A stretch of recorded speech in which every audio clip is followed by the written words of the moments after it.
Okay, so let's jump right into one of the most powerful stories in all of Indian history. We're going to be talking about Rani Lakshmibai of Jhansi. She's this incredible queen who became an absolute symbol of courage during the Great Indian Rebellion of 1857. I mean, her name and resistance basically go hand in hand, but her story, well, it's a lot more complex than the legend lets on. And it all really comes back to this one single defiant vow. I will not give up my Jhansi. Just think about that. To say that in the face of the massive power of the British East India Company, that phrase has just thundered through the ages. It really captures the essence of her spirit and, it sets the stage for everything that's about to happen. So, how did she even get to this point?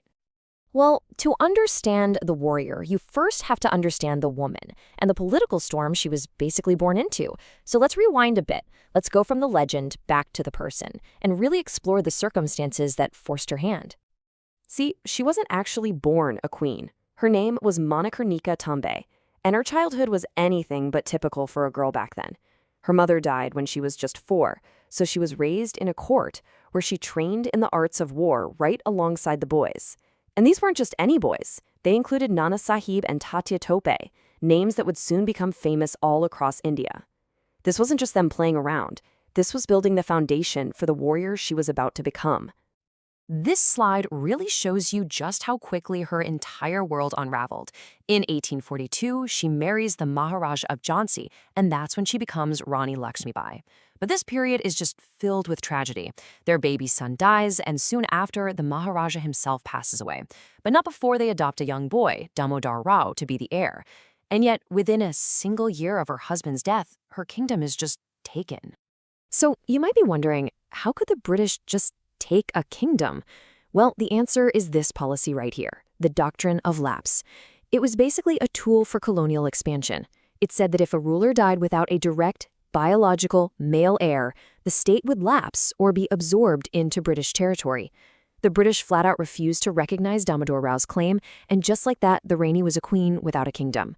And this wasn't just about Jhansi. This policy was swallowing up other states too, and it was creating a ton of resentment. Okay, so now we're moving into one of the most debated chapters of her life. When the Indian Rebellion of 1857 finally erupted, Jhansi didn't stay peaceful for long, and the Rani, well, she found herself in a very, very tricky position. In June of 1857, the rebellion hits Jhansi. The local Indian soldiers, working for the British, the sepoys, they mutinied against their officers. They surrounded about 60 or so British men, women, and children who had taken shelter in the city's fort. The siege ended with a promise of safe passage, but that promise was broken. The British were led out to a garden called Jokhan Bagh, and horribly, they were massacred. This event casts a really long shadow over her legacy, and it brings us to the central historical question.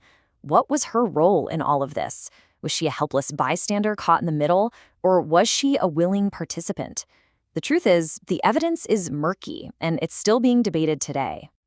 The historical record gives us two totally conflicting stories. On the one hand, the Rani herself wrote to British officials claiming she was powerless, that the mutineers had threatened to kill her and blow up her palace if she didn't cooperate. But on the other hand, some of her own guards joined the rebellion, and, even more damning, possessions that belonged to the British victims were later found in her palace. This complexity is exactly why her role is still a subject of such intense debate. But whatever the controversy was around that first uprising, what happened next is completely undisputed. Stripped of her kingdom and now seen as an enemy by the British, Rani Lakshmibai stepped into the role she had been training for her entire childhood, a military commander. And she wasn't going to face them alone. As the British prepared to march on Jhansi, she rallied a force of nearly 12,000 soldiers to defend her city. This wasn't a diplomatic letter anymore. This was preparation for all-out war. In March of 1858, the powerful British forces under Major General Hugh Rose arrived and laid siege to Jhansi. And for 2 straight weeks, the Rani personally led a ferocious defense. Her troops were returning fire for fire, holding the line against a professional, well-equipped army. Nothing illustrates her impact better than the words of her main adversary, General Hugh Rose himself. He called her the most dangerous of all the rebel leaders, acknowledging her skill, her tenacity, the sheer force of her will. I mean, you can't get higher praise than that from an enemy commander. When Jhansi finally fell, her fight was far from over. In an act that has become pure legend, she escaped the fort on horseback, with her adopted son Damodar Rao literally tied to her back. She didn't just flee, she rode to regroup. She joined forces with other rebel leaders, including her childhood friend, Tatya Tope, and together they launched a surprise attack and captured the strategic fortress of Gwalior.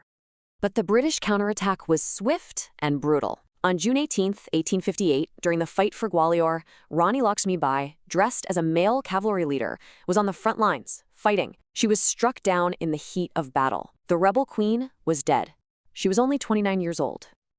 Her life may have ended on that battlefield, but in many ways, her story was just getting started. In death, Rani Lakshmibai transformed from a dispossessed queen into this eternal symbol of India's fight for freedom. This line right here, it's from one of the most famous poems in all of India, taught to school kids for generations. She fought like a man, such was the Queen of Jhansi. It just perfectly captures her legacy, a woman who broke every single rule of her time to fight for her people and her land and became an icon of patriotic courage. So at the end of the day, to really understand Rani Lakshmibai, you have to get that she was never just one thing. She was a skilled diplomat who tried legal arguments long before she ever drew a sword.